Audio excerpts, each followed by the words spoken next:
ٹھنڈی زمین پر بیٹھے ہیں آپ اور آدھا گھنٹہ آپ نے انتظار کرا ہمیں انٹرٹینمنٹ دینے کے نتیجے میں. لہذا ایک چھوٹی سی مثال دے کے بات ختم کرتا ہوں. علم کی طاقت کیا ہے؟ دنیا میں 7 ایسے ملک ہیں جن کو ایٹم بم والا ایٹمک انرجی، ایٹمک پاور، جوہری قوت کہا جاتا ہے. ان میں سے 6 یا تو یہودی ہیں یا عیسائی ہیں یا ہندو ہیں. صرف ایک ملک ہے جس کا نام ہے پاکستان، وہ بھی ایٹمک پاور ہے. الحمدللہ. یہ کیسے ہو گیا؟ دنیا میں تو 57 اسلامک ملک ہیں. 57 آپ کو پتہ ہے؟ جی 57 اسلامک ملک ہیں اور ان کے پاس ہم سے زیادہ پیسہ ہے.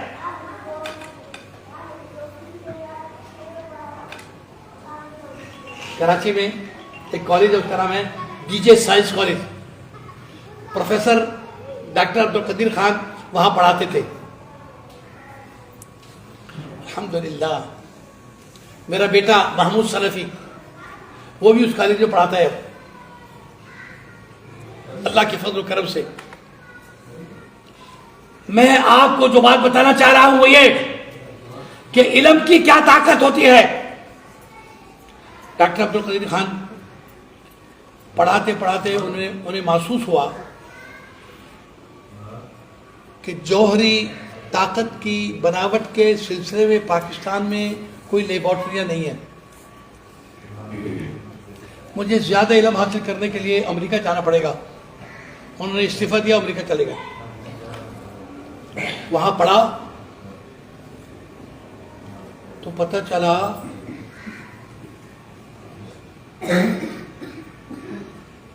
کہ آسٹریلیا میں ایک مختصر طریقہ ہے جس سے جلدی ایٹم بم بن جاتا ہے. امریکہ کو چھوڑا، وہاں پہنچ گئے. وہاں شادی کری، علم حاصل کرا تو 1971 کا حادثہ تقسیم پاکستان، بنگلہ دیش اور مغربی پاکستان، مشرقی پاکستان ہم سے جدا ہو گیا. بڑا صدمہ کہ ہم آدھے رہ گئے. اور ہندوستان نے اس میں جو کردار ادا کرا کہ اپنے فوج اور اسلحہ بھیج کر بنگالیوں کو ہمارے خلاف کر دیا اور انہوں نے ہمارے بہت سارے پاکستانیوں کو قتل کر دیا. اور یہ بات جب اخبارات میں اور ٹیلی ویژن پر آئی تو ڈاکٹر عبدالقدیر خان کو بڑا صدمہ ہوا. انہوں نے کہا ہیں اس خبیث ہندوستان نے ہمارے ساتھ یہ دشمنی کری ہے، ہم بھی اس سے بدلہ لیں گے. انہیں جو علم حاصل ہوا تھا وہ پاکستان آئے اور ذوالفقار علی بھٹو سے کہا میرے پاس یہ ڈگری ہے، یہ ڈگری ہے، یہ ڈگری ہے، یہ تجربہ ہے، یہ اور میرے پاس ایسا طریقہ ہے کہ جس سے چند سالوں میں ایٹم بم بنا دیا جاتا ہے.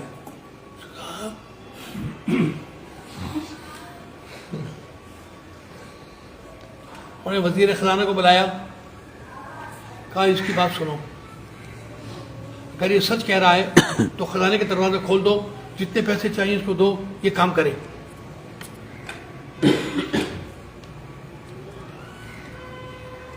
کام شروع کرا تو جاسوسوں نے اطلاع کر دی کہ پاکستان ایٹم بم بنانے والا ہے. اقوام متحدہ نے فوراً تنبیہ بھیجی، اوے ایسا مت کرنا. ذوالفقار علی بھٹو نے کہا سنو، ہم گھاس کھا لیں گے، بھوکے رہ جائیں گے، لیکن ہم ایٹمک پاور بن کے رہیں گے، ہمارے پاس اسباب ہیں.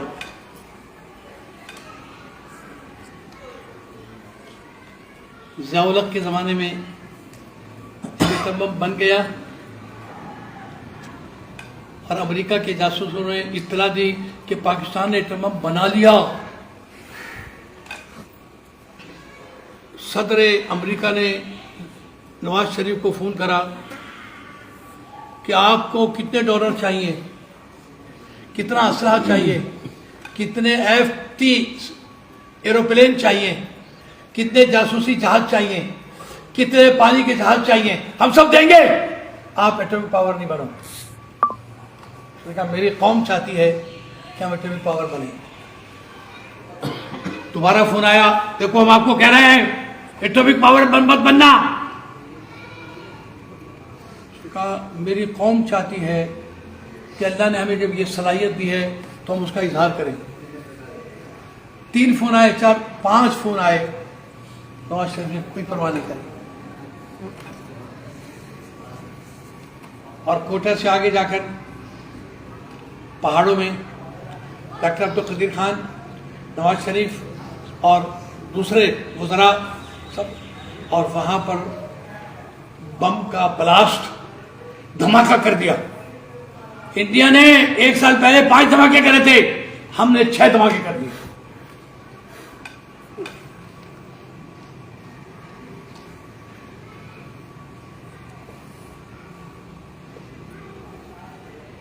انڈیا کو تو دن میں ستارے نظر آنے لگے.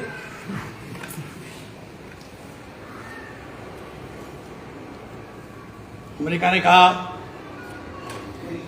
سرحدوں پہ فوج بھیجو, پاکستان کو تنگ کرو.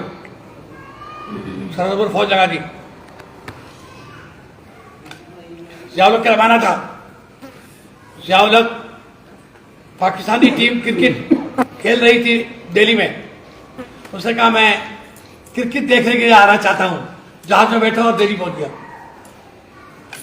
راجیو گاندھی, اندرا گاندھی کا بیٹا, وزیر اعظم تھا. کہا ایک کپ چائے آپ کے ساتھ پیوں آج شام کو. کہا صدر مملکت ہے, اچھا آ جائیے. کمرے میں گیا, کہا سنو یہ جو تم نے فوجیں لگائی ہے نا, اگر کسی نے کچھ چھیڑ چھاڑ کری تو یہ بات سن لو کہ ہمارے پاس اتنے ایٹم بم ہیں کہ زمین میں ہندوستان کا نام نہیں ہوگا, سب کو جلا کر خاک کر دیں گے. اور ہمیں پتا ہے کہ تمہارے پاس بھی ایٹم بم ہے, تم بھی پاکستان پر بموں کی بارش کرو گے, ٹھیک ہے پاکستان بھی ختم ہو جائے گا, لیکن دنیا میں 57 ملکوں میں سے 56 ملک اسلامی باقی رہیں گے, لیکن زمین پر ہندو ملک باقی نہیں رہے گا. میں جا رہا ہوں. جو سیکریٹری ان کے ساتھ تھے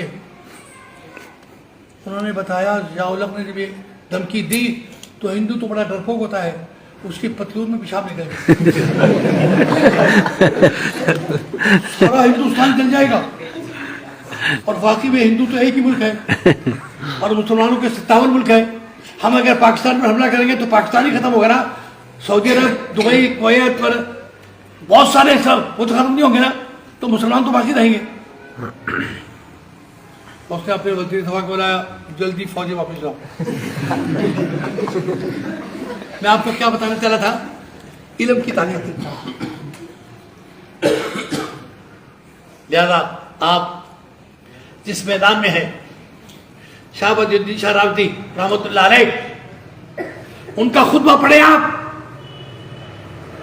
22 سال کی عمر تھی ان کی جب وہ دیوبند گئے اور وہاں انہوں نے خطبہ دیا. سبحان اللہ, سبحان اللہ, سبحان اللہ. اہل علم, اہل تقویٰ ایسے ہوتے ہیں جیسے شاہ ولی الدین شاہ راوتی رحمۃ اللہ علیہ تھے. پھر وہی بڑی محنت سے, بڑی لگن سے, بڑی توجہ سے. اور یہ آپ نے یقیناً سنا ہوگا, ومن طلب العلا سہر اللیالی ومن رام العلا بدون قد فقط اضاع العمر فی طلب المحالی. جو بلندیاں حاصل کرنا چاہتا ہے وہ دن میں بھی پڑھتا ہے, رات کو بھی پڑھتا ہے. اور جو بغیر محنت کے ساتھ چاہتا ہے کہ مجھے بلندی مل جائے تو اس نے بیکار کام کر رہا ہے, کبھی بھی نہیں ملے گا بغیر محنت کے. لہذا جتنی محنت آپ کر سکتے ہیں کریں. اور مدرسے کا نام نہیں, مدرسے کا نام تو روشن ہوگا ہی ہوگا.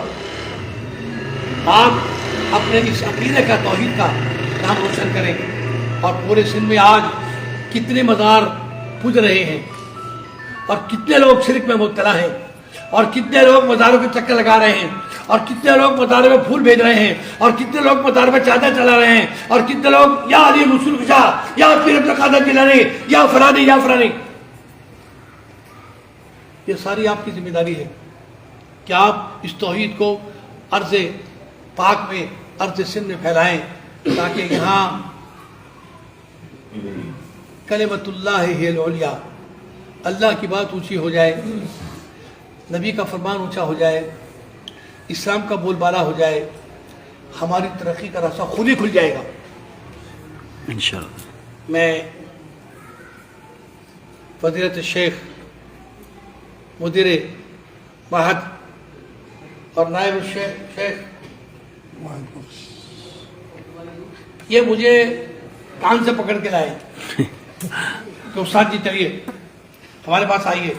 میں نے خطبہ جمعہ دیا تھا بخشو نظامانی ماتلی, مولانا عبدالعزیز نظامانی جو جامعہ تاریخ سے فارغ ہے, یہ بھی ماشاءاللہ جامعہ تاریخ سے فارغ ہے. کہنے کا مقصد صرف اتنا ہے کہ ہم اور آپ ایک ہیں, الحمدللہ. طالب العلم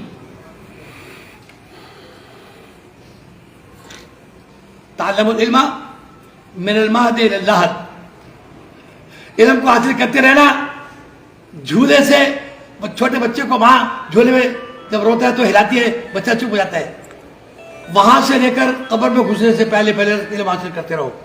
لہذا علم وہ دولت ہے کہ جتنا خرچ کرو گے وہ بڑھے گا, اور پیسہ وہ دولت ہے جتنا خرچ کرو گے کم ہو جائے گا. اللہ رب العالمین ہمیں سنت محمد مصطفیٰ کی پیروی کرتے ہوئے توحید کی سربلندی کے لیے کام کرنے کی توفیق عطا فرما دے. آمین.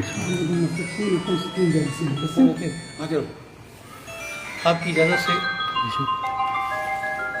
کچھ تقسیم بات یہ ہے, ہاں بارک اللہ. بات یہ ہے, میں نے ابھی کہا نا آپ بھی طالب علم میں بھی طالب علم, اس کی کوئی دلیل یا ثبوت تو پیش کریں کہ آپ طالب علم کو پسند کرتے ہیں, طالب علم سے محبت کرتے ہیں, طالب علم ہے.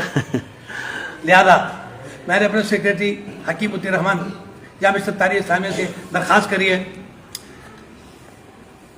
کہ ہر بچے کو جامعہ تاریخ کی طرف سے 100 روپے دے دیں, وہ آج گرم گرم چائے پیے. جزاک اللہ.